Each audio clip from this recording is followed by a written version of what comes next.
इच्छाधारी नागिन वैशाली गर्भवती थी। देश का जादूगर वैशाली को पकड़ने उसके पीछे पड़ा हुआ था। वैशाली को कुछ भी समझ नहीं आ रहा था कि वो क्या करे। उसके प्रसव का समय नजदीक आ रहा था। मेरे लिए अपने बच्चों को सुरक्षित रखना बहुत जरूरी है। इस राज्य की महारानी भी गर्भवती हैं। वो मेरी हालत को जरूर समझेंगे। अगर मैं उनके कक्ष में अंडे देती हूँ तो शायद ममता के कारण वो मेरी और मेरे बच्चों की सहायता करें। गर्भवती महारानी अपनी कक्ष में भोजन खा रही थी कि अचानक उन्होंने देखा कि एक नागिन उनके पलंग के पास अंडे दे रही है। सैनिकों, यहाँ आओ और इस नागिन को मेरे कक्ष से दूर करो। सैनिकों ने नागिन के अंडों को उठाना चाहा। नागिन जोर जोर से सर पटकने लगी और मनुष्य की आवाज में नागिन महारानी से बोलने लगी, महारानी, मैं घायल हूँ, कुछ पलों की मेहमान हूँ, मेरे अंडों की सुरक्षा कीजिए, आप भी तो गर्भवती हैं। सैनिकों, इससे पहले कि ये मुझे और मेरे होने वाले बच्चे को नुकसान पहुंचाए, इसे और इसके अंडों को पूरी तरह से नष्ट कर दो। तुम्हें श्राप देती हूँ मैं, गर्भवती होकर भी ममता को नहीं समझी। तुम और कोई भी तुम्हारे बच्चे को नहीं छू पाएगा। मेरा सारा जहर तुम्हारी संतान में होगा, जिसका कोई काट नहीं। जैसे ही सैनिकों ने अंडों को नुकसान पहुंचाया, अचानक ही उन्हें तेज प्रसव पीड़ा होने लगी। वे जोर जोर से चिल्लाने लगी, अरे दाई को बुलाओ, मर जाऊंगी, असहनीय पीड़ा हो रही है, मर जाऊंगी मैं, मुझे बचा लो, मैं मर जाऊंगी, बचूंगी नहीं। महारानी, धैर्य से काम ले, आप बेकार ही परेशान हो रही हैं। दाई माँ, विश्वास करें, इस बार की पीड़ा अलग है। मेरे पेट में भयानक दर्द हो रहा है। अभी महारानी चिल्ला ही रही थी कि पूरे देश में तेज हवाएं चलने लगी, बिजली कड़कने लगी और अचानक एक बड़ा सा अंडा महारानी के शरीर से बाहर निकल आया और महारानी बेहोश हो गई। अंडों को देखते ही बूढ़ी दाई चिल्लाई, हाय मेरे देवा, ये नागिन को मारने और उसके अंडे को नुकसान पहुंचाने का ही फल है। महारानी ने अंडा दिया। राम राम राम, घोर कलयुग, महारानी ने अंडे को जन्म दिया। हाय अम्मा, दाई माँ ये क्या कह रही हो? महारानी कोई मुर्गी है? ऐसा प्रसव मैंने कभी नहीं देखा। महाराज को सूचना दो। हमारा भाग्य, हम सब महाराज के बच्चे के बदले अब इस अंडे की देखभाल करेंगे। भला महाराज को कैसे बताएं कि महारानी ने अंडा जन्मा है? अरे दाई माँ, मेरा बच्चा नजर नहीं आ रहा है। दासियों ने एक सोने के पालने में रखा हुआ बड़ा सा अंडा महारानी को दिखाया। अरे ये क्या अंडा? तुम सब पागल तो नहीं हो गई? मैं कोई चिड़िया हूँ जो अंडा दूंगी? दासियां अंडा ले रानी के पास आने लगी। तभी अचानक भूकंप आया और अंडा दासियों के हाथ से नीचे गिर गया। आसमान में तेज बिजलियां कड़कने लगी। अंडे में एक बहुत प्यारी सी बच्ची थी। दासियों ने बच्ची को उठाकर महारानी को दे दिया। बच्ची को छूते ही दासियों के हाथों में तेज जलन होने लगी। दैया रे दैया, मेरे हाथ बुरी तरह जल रहे हैं। राजकुमारी के शरीर में विष है, भगवान बचाए। देवा देवा, जाने क्या होने वाला है। मुझे मेरी बच्ची दे दो, मैं अपनी बेटी को गले लगाना चाहती हूँ। 14 वर्ष बाद भी अपनी औलाद को क्या मैं छू नहीं सकती? लेकिन जो भी बच्ची को उठाने जाता, जहर के कारण उसके हाथ जलन से भर जाते। महारानी जलन की परवाह न करते अपनी बेटी को अपनी गोद में ले लेती हैं। दासियों, तुम्हें समझ में नहीं आ रहा? महाराज को इस घटना की सूचना दो। है? हाँ जरूर, मैं महाराज को सूचना देकर आती हूँ। लक्ष्मी आई है महाराज, महारानी ने बेटी को जन्म दिया है। बहुत अच्छा। दासी कैसी है मेरी राजकुमारी? तुम इतनी डरी हुई क्यों हो? महाराज, राजकुमारी का शरीर विष से भरा है। उसे छूते ही विष का गंभीर असर होता है। दाई की बात सुनते ही ज्योतिषी पत्रिका देखने लगे, फिर जोर से चिल्लाए, सत्यानाश हो गया महाराज, अब प्रलय होगी। इस लड़की का जन्म संसार के लिए अशुभ है। ये तेज बिजलियों की कड़क और भूकंप इसके सूचक हैं। ये आप क्या कह रहे हैं? महाराज चिंता में डूब गए। नवजात राजकुमारी को सैनिक हाथों में दस्ताने पहनकर पकड़ते हैं और उसे एक कमरे में बंद कर दिया जाता है। सारे राज्य में प्राकृतिक आपदा के कारण धन जन की खूब हानि होती है।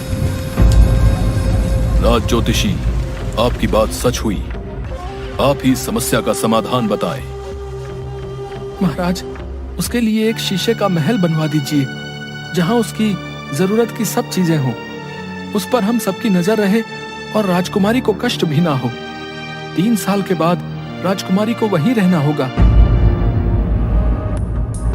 महाराज ने उसके लिए एक शीश महल बनवा दिया और उसका नाम वसुधा रखा। वो धीरे धीरे बड़ी होने लगी और 3 साल के होते ही शीश महल में उसे बंद कर दिया गया। राजकुमारी अब 15 वर्ष की हो गई। कोई साथी न होने के कारण वो बहुत उद्दंड हो चुकी थी। पिताजी, मैं भी दुनिया देखना चाहती हूँ, सबसे मिलना चाहती हूँ। आप मुझे इस कैद से आजाद कर दें। अब मुझसे यहाँ और नहीं रहा जाता। वसुधा, माना कि तुम राजकुमारी हो, पर तुम्हें कोई हक नहीं कि तुम प्रजाजनों को नुकसान पहुंचाओ। तुम बाहर आकर किसी को भी दर्द पहुंचा सकती हो। पिताजी, अब मुझे खुद को बस में रखना आ गया है। मैं किसी को नुकसान नहीं पहुंचाऊंगी। अगर ऐसी बात है तो तुम बाहर आ सकती हो। वसुधा बाहर आ गई और महल में घूमने लगी। अचानक वसुधा ने देखा एक बकरी महल के सरोवर में डूब रही है। वसुधा उसे बचाने के लिए सरोवर में कूद पड़ी, किंतु उसके स्पर्श से ही सरोवर का पानी नीला हो गया और विष के प्रकोप से बकरी मर गई। तुम्हें शीश महल में ही रहना होगा जब तक तुम्हारी बीमारी का तोड़ नहीं मिलता। हम तुम्हारे लिए किसी को खतरे में नहीं डाल सकते। अगर तुम बिना आज्ञा बाहर निकली तो तुम्हें इसकी सजा भुगतनी पड़ेगी। राजकुमारी को पिता की बात बहुत बुरी लगी। उसे उदास देखकर महाराज बोले, तुम जानती हो वसुधा, हम तुम्हें बहुत प्रेम करते हैं, लेकिन हमें तुम्हारी और अपनी प्रजा की भी चिंता है। अगर कुछ भी हुआ तो बेटा, ये सब किसी के लिए भी अच्छा नहीं होगा। लेकिन पिताजी, इन सब में मेरा क्या कसूर? मुझे ही ये सब क्यों सहना पड़ रहा है? मैं जानती हूँ आप मुझे कोई प्रेम नहीं करते, क्योंकि आपको अभी मेरी कोई जरूरत नहीं है। लेकिन जिस दिन आपको मेरी जरूरत पड़ेगी, उस दिन तो आपको मुझे यहाँ से निकालना ही पड़ेगा। महाराज के दोनों बड़े भाई राजकुमारी को देखने महल आए। चाचा, आप दोनों को देखकर बहुत खुशी हुई। मेरा दिल आपके गले लगने को कर रहा है। क्या आप मुझे अपने गले नहीं लगाएंगे? क्यों नहीं वसुधा, लेकिन महाराज ने हमें ऐसा करने से मना किया है। वसुधा सबके लिए खतरनाक हो सकती है, पर वो अपने चाचा को तकलीफ थोड़ी ही पहुंचाएगी। वसुधा के झूठे आंसू देख दोनों राजकुमार वसुधा को अपने गले से लगा लेते हैं और देखते ही देखते उनके शरीर नीले पड़ गए। वह मृत्यु को प्राप्त हो गए। सजा के डर से वसुधा बिना किसी को बताए रातों रात देश की सीमा से बाहर निकल गई। अब उसे काफी भूख लगने लगी थी। उसे एक घर दिखाई दिया। भैया, बहुत भूख लगी है, क्या मुझे भोजन मिल सकता है? आपको भोजन के बदले अपने सोने के कंगन दे सकती हूँ। राजकुमारी की बात सुनकर घर में रहने वाले गरीब किसान के परिवार ने घर में जो कुछ भी उपलब्ध था राजकुमारी के सामने रख दिया। तभी वहां से उस देश का जादूगर गुजरा। मुझे अपनी जादुई शक्तियों से आभास हो रहा है कि जहरीली नागिन वैशाली आसपास है, जो मेरी कैद से भाग गई थी। लेकिन ये क्या? वैशाली नागिन का जहर तो इस लड़की के शरीर में दिखाई पड़ रहा है। मुझे पता लगाना होगा इस राज का। राजकुमारी ने भोजन खाया और अपने कंगन देने के लिए उसके पास गई। जैसे ही उसने उस आदमी को छुआ, वह जोर जोर से चिल्लाने लगा। मेरा पूरा शरीर जल रहा है। ये क्या हो रहा है? मेरी सांसें रुक रही हैं और यह देखकर जादूगर ने अपने मंत्र शक्ति से भरा हुआ पानी राजकुमारी के ऊपर फेंका और देखते ही देखते राजकुमारी जादूगर की कैद में आ गई। जादूगर उसे लेकर अपने महल पहुंचा। मेरे सामने आ जाओ, मैंने तुम्हें पहचान लिया है वैशाली। मुझसे छुपने की कोई जरूरत नहीं। जादूगर, तू मेरे बीच में क्यों आ रहा है? महारानी ने मेरी ममता का अपमान किया है।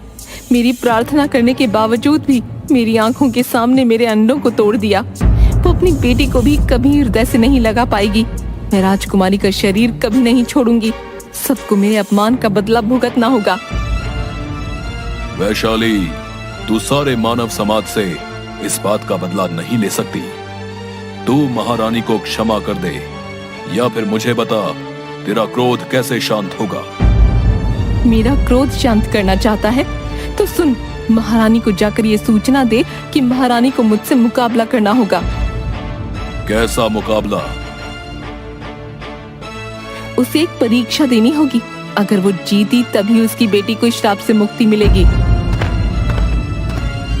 जादूगर राज्य पहुंचता है। महाराज दोनों राजकुमारों के शवों के पास उदास बैठे होते हैं। महाराज, आपके दुख का उपाय मेरे पास है। मैं राजकुमारी को ठीक करवा सकता हूँ, लेकिन उसके लिए महारानी को नागिन वैशाली की दी हुई चुनौतियों का सामना करना होगा। महाराज, यदि आपको यह शर्त मंजूर है तो मैं राजकुमारी को हमेशा के लिए इस मुसीबत से निकलवा सकता हूँ। मुझे मंजूर है। जादूगर महल में महारानी के साथ जाता है। तभी वहां वैशाली भी आ जाती है। महारानी, कल पूर्णिमा है।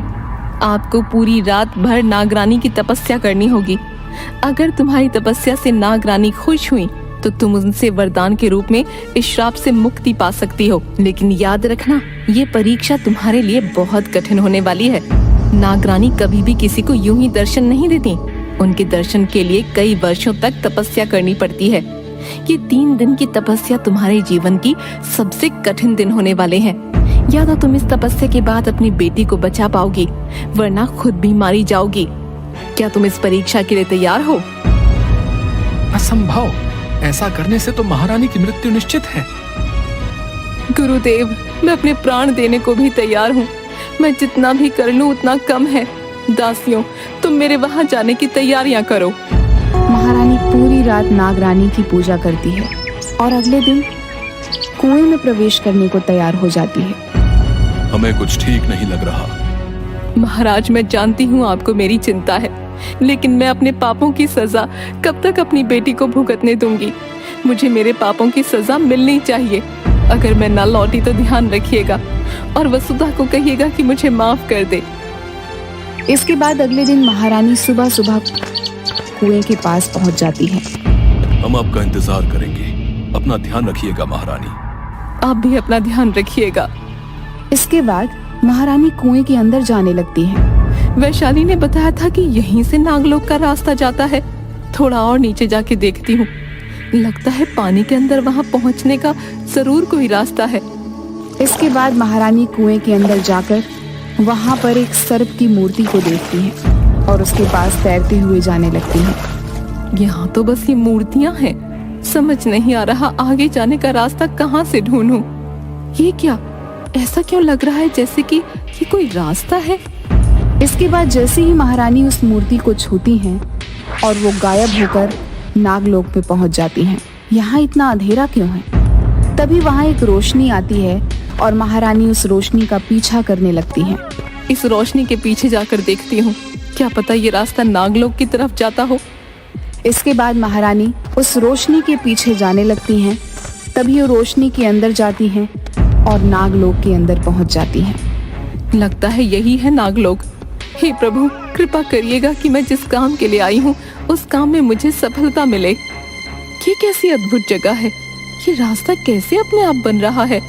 प्रभु मेरी मदद करिएगा। पता नहीं यहाँ और क्या क्या होने वाला है। इसके बाद महारानी उस छोटे से द्वीप पे जाने लगती हैं और वहां जाकर तपस्या करने लगती हैं। धीरे धीरे सारे सर्प महारानी की तरफ आने लगते हैं और महारानी के शरीर में लिपट जाते हैं और महारानी को डसने भी लगते हैं और अपनी जहरीली सांसें महारानी की तरफ फैलाने लगते हैं। लेकिन फिर भी महारानी हार नहीं मानती। जहरीले विष के प्रभाव से महारानी बहुत ज्यादा बीमार होने लगती हैं।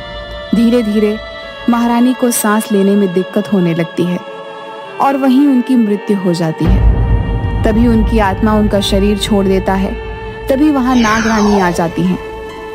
आखिर तुम भी ये परीक्षा पार नहीं कर पाई। यही तुम्हारे कर्मों की सजा है। जैसा करोगे वैसा पाओगे। अब तो तुम समझ गई होंगी कि गलत करने का अंजाम क्या होता है। हाँ नागरानी, मुझे मेरे कर्मों का दंड तो मिलना ही था। क्या फर्क पड़ता है कि आज मिले या कल। सही कहा है किसी ने, मृत्यु सबकी आंखें खोल देती है। अब कुछ ही देर में यमदूत आते ही होंगे तुम्हें लेने। इसके बाद नागरानी वहां से चली जाती हैं। मुझे माफ कर देना वसुधा, तेरी जिंदगी में दुखों के अलावा मैं तुझे कुछ न दे पाई। हो सके तो मुझे माफ कर देना बेटा। काश भगवान मेरी जिंदगी के बदले तुम्हें जीवन दे दे। तभी वहां नागरानी आ जाती हैं। उठो पुत्री। आप? हाँ, आखिरकार तुम ममता का सही मतलब सीख ही गई हो। मुझे खुशी हुई ये जानकर कि हर चीज की एक कीमत होती है पुत्री। अब चुनाव तुम्हारा है, किसकी जिंदगी बचाना चाहती हो, अपनी या अपनी बेटी की? नागरानी, आज तक मैंने उसे सिर्फ दुखों के अलावा कुछ नहीं दिया। आज अगर अपनी जिंदगी का मोह रखूंगी तो जी न पाऊंगी कभी। मेरी बेटी को एक खुशियों भरी जिंदगी का वरदान दे दो माँ, ताकि उसने जितना सहा है उसकी भरपाई हो सके। मैं जहाँ भी रहूंगी खुश रहूंगी। ठीक है, तुम्हारी बेटी को सदैव खुशियों से भरी जिंदगी का मैं वरदान देती हूँ। तुम आखिरी बार अपनी बेटी से मिल सकती हो, लेकिन वो तुम्हें देख नहीं पाएगी। रानी माँ, एक विनती है आपसे। बोलो वैशाली। आपने ही कहा था ना, जिंदगी के बदले जिंदगी। महारानी की जिंदगी के बदले मेरी जिंदगी ले लीजिए। अपनी संतानों को खोकर वैसे भी जिंदगी जीने का कोई उद्देश्य समझ नहीं आता। खुद तो अपनी संतान का सुख न पा सकी, कम से कम किसी को वो सुख देकर दिल का एक बोझ तो कम कर ही सकती हूँ। तुम सच में महान हो वैशाली, मैं तुमसे बहुत प्रसन्न हूँ। जाओ और अपनी नई जिंदगी शुरू करो। तुम जल्द ही माँ बनोगी और वो बनेगी हमारे साम्राज्य की नई नागरानी। ये मेरा वरदान है तुम्हारी बेटी के लिए। और महारानी, तुम भी जाओ और अपने परिवार वालों के साथ एक नई जिंदगी शुरू करो। इसके बाद नागरानी वहां से चली जाती हैं। मुझे माफ कर देना वैशाली, मैं तुम्हारे सामने जितनी माफी मांग लूं उतनी कम है। हो सके तो मुझे माफ कर देना। आज से लेकर तुम्हारे प्रसव तक तुम हमारी जिम्मेदारी हो। तुम हमारे ही राजमहल में रहोगी। तुम्हारी देखभाल करके अपने पापों को कुछ कम करना चाहूंगी, मना मत करना। ठीक है, मुझे खुशी है कि तुम्हें अपनी गलती का पछतावा है। इसके बाद महारानी अपने राजमहल पहुंच जाती हैं और वहां वसुधा भी ठीक हो चुकी थी। इसके बाद सब वहां खुशी खुशी से रहने लगते हैं।